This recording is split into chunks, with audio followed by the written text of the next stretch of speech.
कोई बकवास नहीं, सीधी क्लासेस आप लोगों के लिए, सिर्फ डेडिकेटेड काम। और ये देखिए पहला question, in which of the following process a chemical reaction has taken place. तो सबसे पहली बात, केमिकल रिएक्शन में क्या होता है कि जहां कहीं कोई नया सब्सटेंस बन रहा हो, मतलब केमिकल चेंज हो रहा हो, उसको रिप्रेजेंट करती है केमिकल रिएक्शन। भाई केमिकल चेंज को रिप्रेजेंट जिससे किया जाता है उसी को तो हम केमिकल रिएक्शन कहते हैं। तो केमिकल रिएक्शन मतलब ये देखना है सिंपल सा कि कहां केमिकल चेंज हुआ है।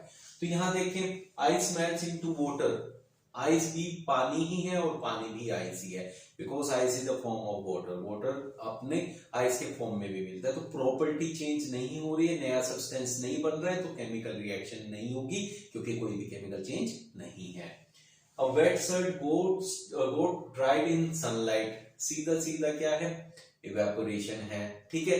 तो ये भी आपका किस में आएगा, फिजिकल चेंज में आएगा, कोई यहाँ केमिकल रिएक्शन नहीं हो रही है। Brown layer is formed over iron rod kept in air, ये क्या है बच्चों, ये है आपका कि हमने लोहे को बाहर रखा, उसने रिएक्ट किया वाटर वेपर से, आपके मॉइस्चर से, एसिड से, तो बाकी सारी चीजों से रिएक्ट करके जो बनता है वो है रिएक्शन। तो यहाँ केमिकल रिएक्शन हो रही है जिससे हमें एक सब्सटेंस मिलता है जिसका नाम है रस्ट। तो उसके लिए फॉर्मूला क्या होता है, Fe2O3 डॉट XH2O, मतलब हम इसको हाइड्रेटेड आयरन ऑक्साइड भी कहते हैं। The reaction has taken place, first question का option C is your correct answer. Clear है बच्चों, ऐसे समझना है आप लोगों ने और आंसर्स देना है। सेकंड क्वेश्चन की तरफ मूव करेंगे, in which of the following the identity of initial substance remains unchanged. Initial substance कौन से होते हैं, रिएक्टेंट्स होते हैं। क्या होते हैं बच्चों, रिएक्टेंट्स। फिर उनसे जब रिएक्शन होके क्या बनते हैं, प्रोडक्ट बनते हैं। तो उसने कहा initial substance remain unchanged. Remains unchanged कब होगा, जब कोई भी केमिकल रिएक्शन नहीं होगी, केमिकल चेंज नहीं होगा। तो सीधा सा हमें बताना है कौन सा ऑप्शन फिजिकल चेंज है, ठीक है बच्चों। तो देखो यहाँ कर्लिंग ऑफ मिल्क, यहाँ मिल्क जो है आपका कर्ड में चेंज हो गया, तो ये तो केमिकल चेंज हो गया, ठीक है। फर्मेंटेशन ऑफ ग्रेप्स में भी ग्रेप जो है चेंज हो जाएंगे वाइन में, है ना। फिर डाइजेशन ऑफ फूड में भी यहाँ क्या होता है, केमिकल चेंज होता है। But formation of crystals by process of crystallisation, तो क्रिस्टल्स ही तो बन रहे हैं बस उसके, ठीक है। तो क्रिस्टलाइजेशन में सब्सटेंस चेंज नहीं होता है, बस उसकी शेप चेंज हो जाती है, एक तरीके से हम ये कह सकते हैं। तो that is not a chemical change. तो ऑप्शन सेकंड हम इसका आंसर देंगे, क्योंकि इनिशियल सब्सटेंस अनचेंज्ड है, ठीक है बच्चों। दो क्वेश्चन के आंसर आप लोगों को मिल गए होंगे, इसमें कोई भी डाउट होगा तो कमेंट बॉक्स में लिख दीजिएगा। थर्ड क्वेश्चन की ओर चलते हैं हम लोग। थर्ड क्वेश्चन देखते हैं, what is there in third question. Which of the following condition helps us to determine that a chemical reaction has taken place?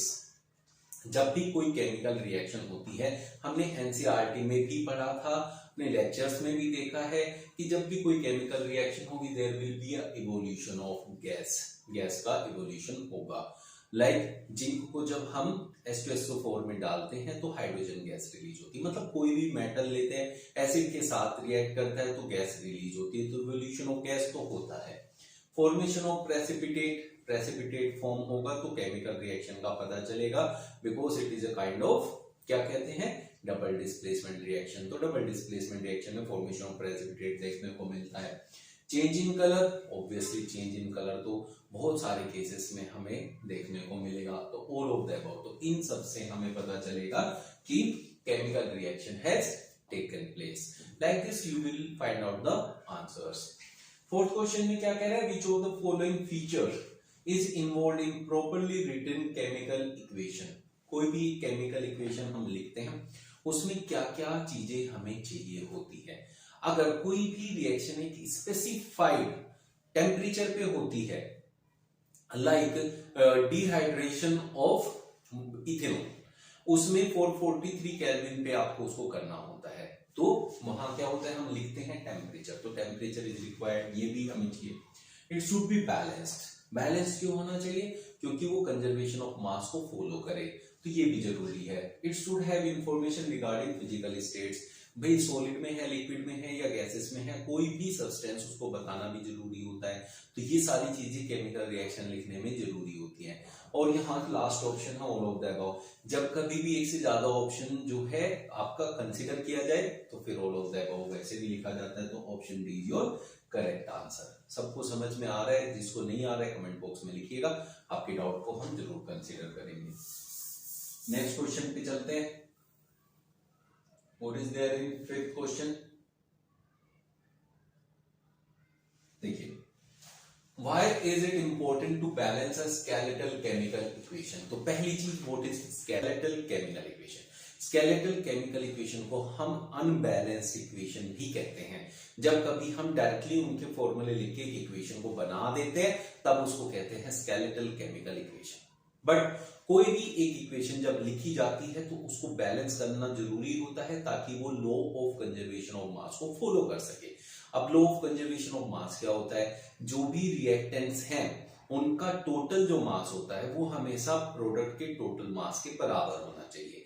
मतलब जितना आपने रिएक्टेंट लिया है उससे जो बना है वो भी उतना ही बनेगा जितना हमने रिएक्टेंट्स लिया है। ठीक है, तो उसी चीज को यहां देखेंगे। तो उसने कहा है व्हाई इज इट इंपॉर्टेंट, तो बैलेंस क्यों करना है?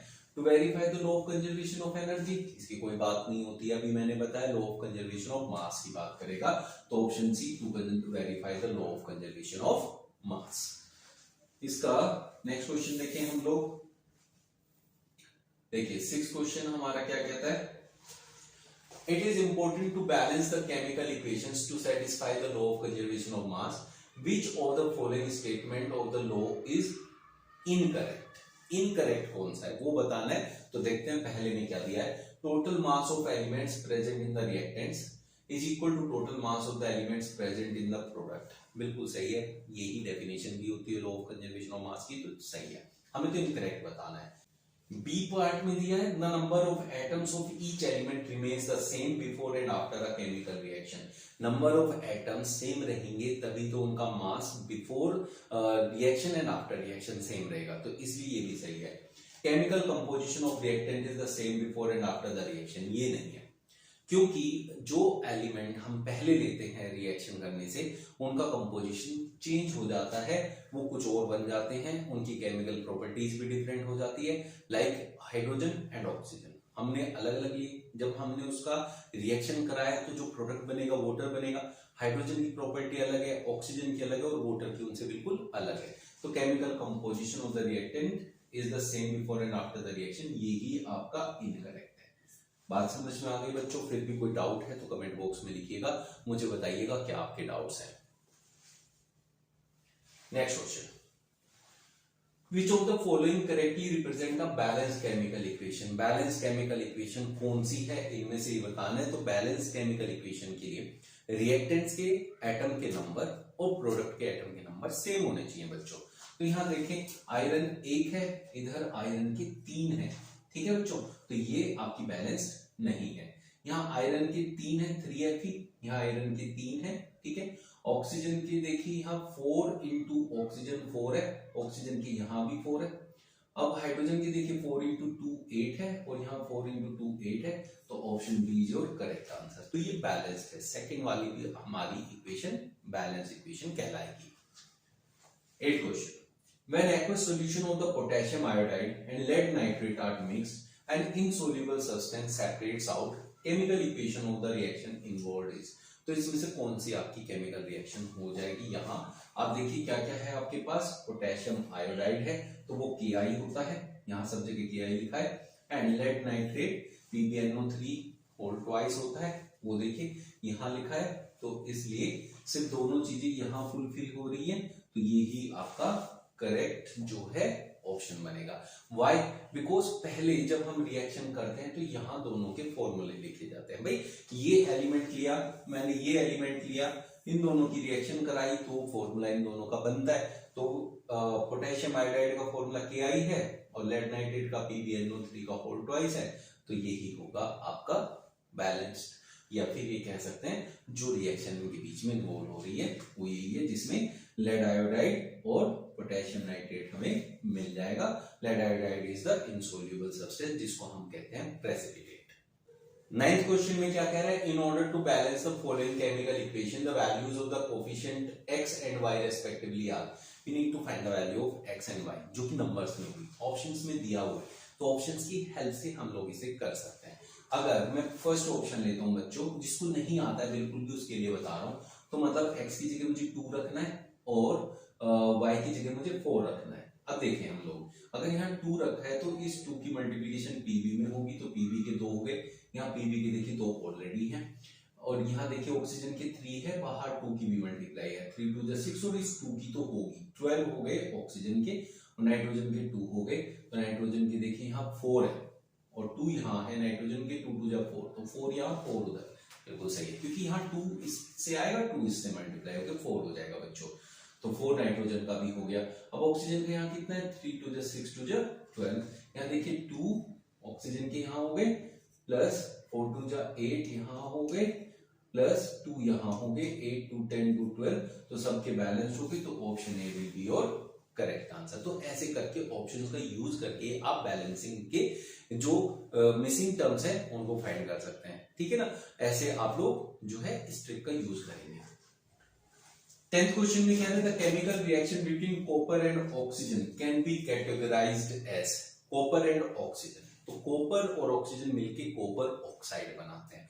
तो दो अलग अलग रिएक्टेंट्स लिए हमने, कॉपर एंड ऑक्सीजन, दो अलग अलग लिए, दो अलग अलग कॉपर प्लस ऑक्सीजन, उससे हमें मिला कॉपर ऑक्साइड CuO। यहाँ ऑक्सीजन के 2 है तो यहाँ 2 का मल्टीप्लाई कर दीजिए, ऐसे 2Cu plus O2 gives 2CO। क्या है ये, अलग अलग रिएक्टेंट जब मिलके एक सिंगल प्रोडक्ट बनाता है तो उसको कहते हैं कॉम्बिनेशन रिएक्शन। तो option C is your correct answer. 11. During electrolysis of water, if the volume of oxygen and hydrogen evolved at the electrodes are V0 and VH. देखिए, जब भी वाटर का इलेक्ट्रोलाइसिस होगा तब क्या होगा, दो वॉल्यूम जो है हाइड्रोजन का और एक वॉल्यूम ऑक्सीजन का आएगा। It means V0 is 1 and V hydrogen is 2 part. अब उसने कहा V0 upon VH क्या होगा, V0 upon VH, V0 is 1, VH is 2, तो answer is option C, that is 1/2।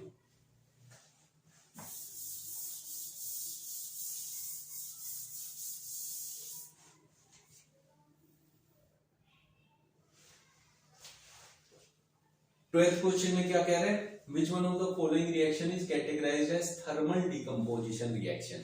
Thermal decomposition reaction वो होती है जिसे हम हीट देते हैं और वो डिकम्पोज हो जाता है। कोई भी एक सब्सटेंस जिसको रिएक्टेंट बोलेंगे, जब हम उसको हीट करते हैं तो वो एक से ज्यादा सब्सटेंस में जो है ब्रेक डाउन हो जाता है, उसको कहते हैं डिकम्पोजिशन रिएक्शन।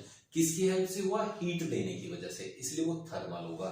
फर्स्ट रिएक्शन में देखें, जब वाटर जो है वो स्प्लिट होता है हाइड्रोजन और ऑक्सीजन में, मतलब वो ब्रेक डाउन होता है, तो वो होता है इलेक्ट्रिसिटी की हेल्प से, तो ये इलेक्ट्रोलाइसिस है। तो ये थर्मल डिकम्पोजिशन नहीं है डिकम्पोजिशन, लेकिन कौन सा है, इलेक्ट्रोलाइसिस। दूसरे में देखें AgBr, Ag और Br2 में डिवाइड हो गया, स्प्लिट हो गया, इसको भी कहेंगे डिकम्पोजिशन, बट ये होता है सनलाइट की प्रेजेंस में, तो इसको फोटोलाइटिक कहते हैं। ऐसे ही AgCl भी फोटोलाइटिक होता है। ये दो आपके फोटोलाइटिक होते हैं ना, याद कर लीजिए।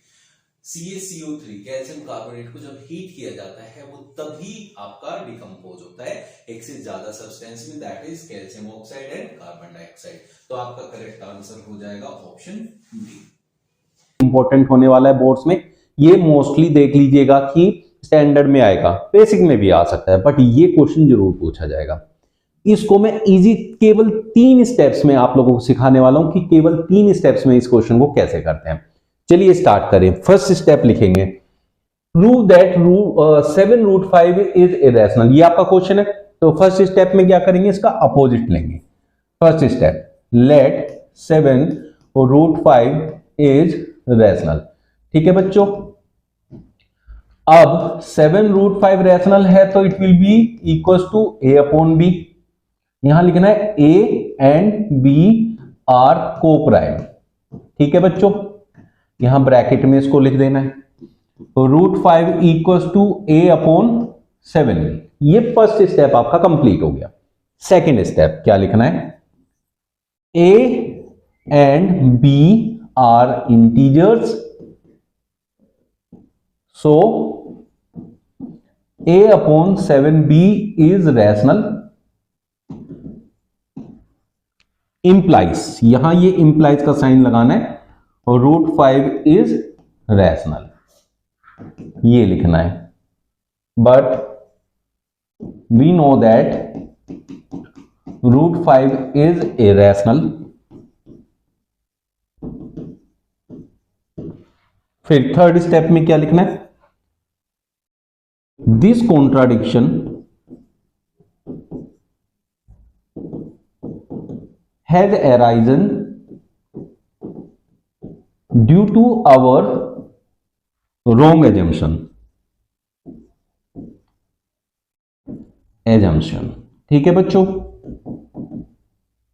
सो 7√5 इज इरेशनल, ये इसका सॉल्यूशन है।